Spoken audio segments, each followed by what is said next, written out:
Today I'm sharing mistakes that I made this past year in 2022. We're getting personal, and I recently did a video talking about how 2022 was honestly the best year of my life. I had a daughter, Peyton, and it was amazing, and I'm a mom now, and it was an amazing year. But it was also a really, really, really hard year. I had bad postpartum depression, anxiety. Many times I was like, yep, my daughter's going to die tonight. Yep, it's going to happen. Obviously, it did not happen, but it was a really tough year and it had a lot of highs and a lot of lows. And I just did a lot of reflecting these past couple of weeks. And I wanted to share about the things that I didn't do well in 2022 and then how I'm going to do them better this year, because I'm always about evaluating and taking a step back and saying, okay, Kelly, this is where you didn't do too well, and not just beat yourself up about it. These are the steps that you can take to make sure that it doesn't continue happen and that 2023 isn't just like 2022 was. We want to improve. We want to get better. So the first thing is I stopped reading, and I am not naturally a reader. I honestly struggle with reading. I have to have silence when I read. Absolute silence when I read. Like, I am never one of those people that could like read in an airport, read in a plane, or read in like public places, and like, nope. The littlest sound, distraction. And so I just, it's hard. Like, my house is loud. I've got, Peyton that's playing and this and that and Jamie and all the stuff that I made every excuse not to read. And I love self-development books. I love business books. I love just mindset books and helping me to be a better person, those types of books. And so when I'm going to read, I have to be in the right mindset. It has to be silent. It has to be this and that and all that stuff. And I just made excuses.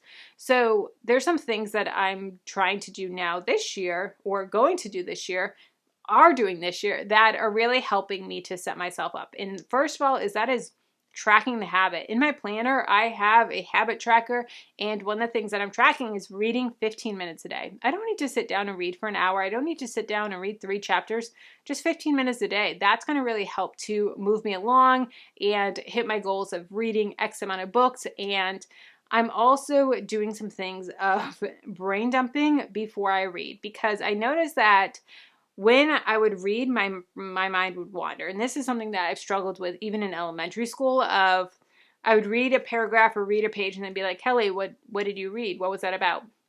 Can you summarize that? No.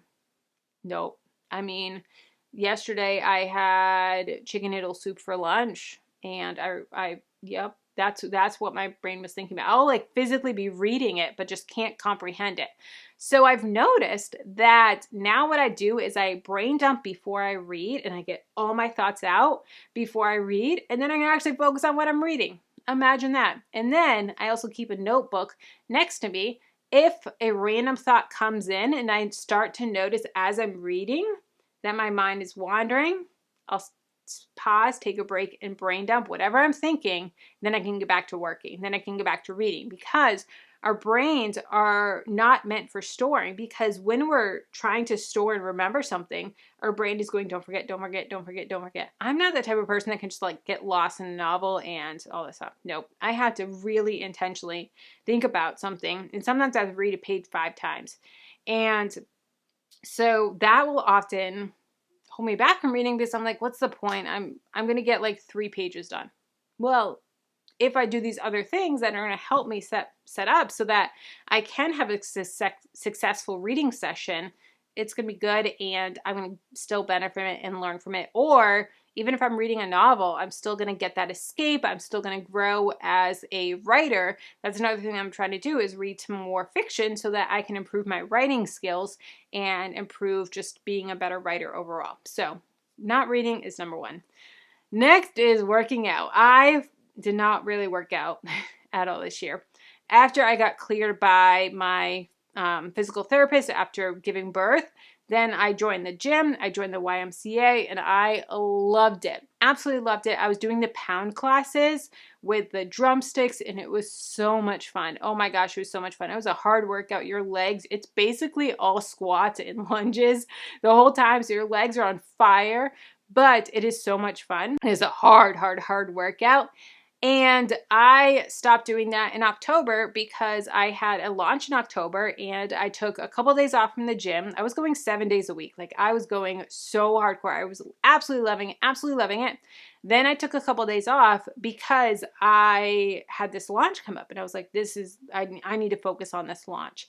And the time that the classes are like right in the middle of my like prime brain time, like when my brain works best, from like 10 to 1 p.m. is like my best time to work. And that's exactly when the classes were. So I was like, what's even the point? So I took a couple days off. I barely went back. So I need to really prioritize getting back in the gym. It's also hard with coordinating, like washing your hair. And that's another excuse that I made of washing my hair, and like with filming days and this and that. Like, I'm so jealous of guys that can just like go to the gym, do something, get super sweaty and take a 5-minute shower and look exactly the same. Like, we got to blow out our hair. We got to do our makeup. We got to do all this stuff. Like, it's not just, we got to wash all our hair. Just washing my hair alone takes 10 minutes.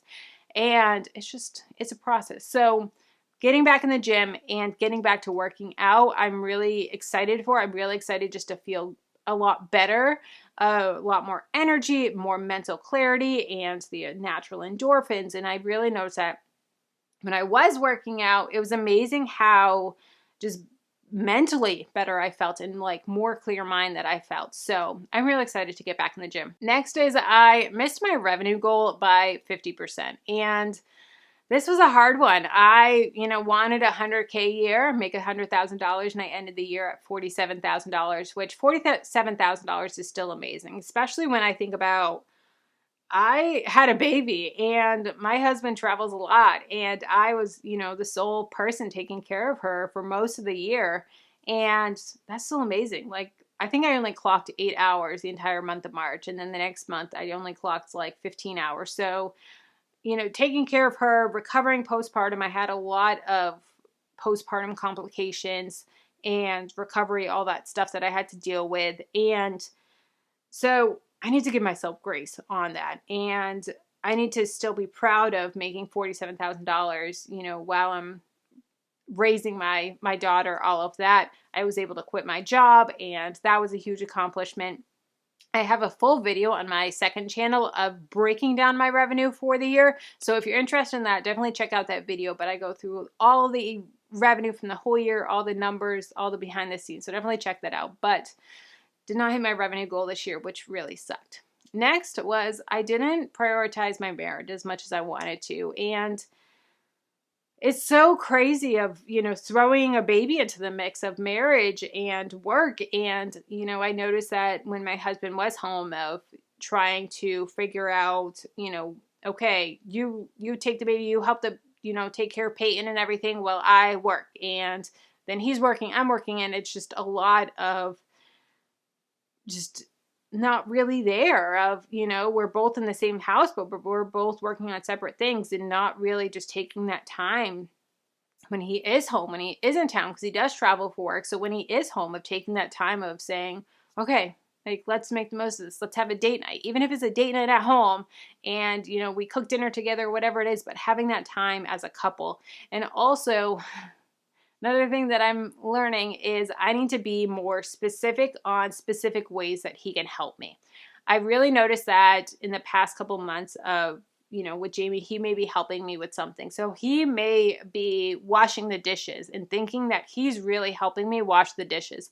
But I'm stewing on the couch because he's not helping me give Peyton a bottle. And he's thinking that he's being super helpful by doing the dishes for me when I'm like, can you just give this baby a bottle? Like, I just really need him to give her a bottle. And why, like, and I'm stewing and he's thinking he's being wicked helpful. And like, why the heck is my wife not appreciating me helping? I'm being so helpful. And I'm like, why is he not helping? So I really need to get better at communicating to him, like, hey, this is how you can help. This is how I can use some help in this. As women, we always want them to just be mind readers and just to know exactly how they can help and how they can do all these things. And yes, I know that sometimes women are like, I shouldn't have to manage. I shouldn't have to do this. But at the end of the day, it's just going to help the communication. It's going to help the marriage if you just say, hey, can you help with this? Or, hey, can you take the trash? Or, hey, can you do this specific thing? Versus just festering because they can't read your mind. Can you relate to any of these? Let me know down below. How is this year for you? What would you do better this year? What would you do differently? Let me know. And if you want to know the full details of everything, pros, cons, all of that of 2022, check out this video here. And if you want to know my secret to goal setting, how I take a totally different approach to goal setting, my goal setting secret and 12-week year, check out this video here.